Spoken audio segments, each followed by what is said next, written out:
Anotopisa zvekutodarika kana Themba Chigorimbo.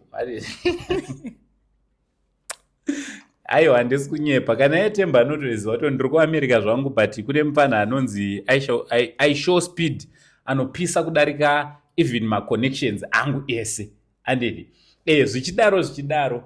Guys, musazobatikane kana ndiri ngotaurawo zvangu. This is a program yatino. Shami wawo chikora muzora auchadi. Ndikuda but kama bata ka. Asa auchadi. Panapa pana vanhu vasingatauri baba. Aiwa ndikuda.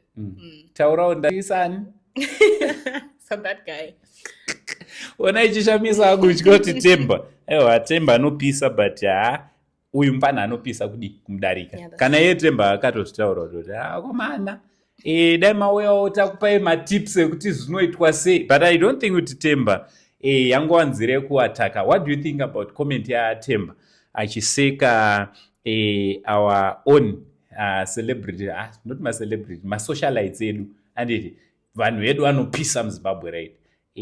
Achiwaseka kuti chirungu chinotaugwa dai makauya takakupai matips. Do you think kuti Themba Chigorimbo aipa team rera matips ari sound? I think my tips aivapa kwete chirungu. Maybe mamwe ma tips wo but asiri chirungu, because chirungu achidi kufungwa. Kuti ndikuda kuzoti kana ndamuona. Unosvika wakati buy instead of hi. Unosvika wakati buy. Yes, because uri kufunga. So ine nangu dai nandiriniwo zvangu. I think those guys did their part. Zvavo. Hanzi neumwe akazoti shame to you achida kuti same to you. Kwaise shame to you achida kuti same to you akuti shame. That's true. Chirungu achisi chekupractice urumba kwako uchiti ndikasangana nemurungu ndoti hi, how are you? And I don't think kuti Themba wacho nakutotaura chirungu chekutodaro. ZvaThemba ndiziye zvangu. No, Themba Chigorimbo asati akutaura chirungu chekuti angaudzire vamwe matips. Asati asvika, he is still learning. Even up to now, kungoti anenge achizviita ari ega iko kuAmerica.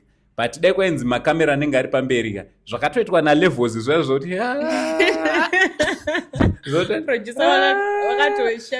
levels akati what?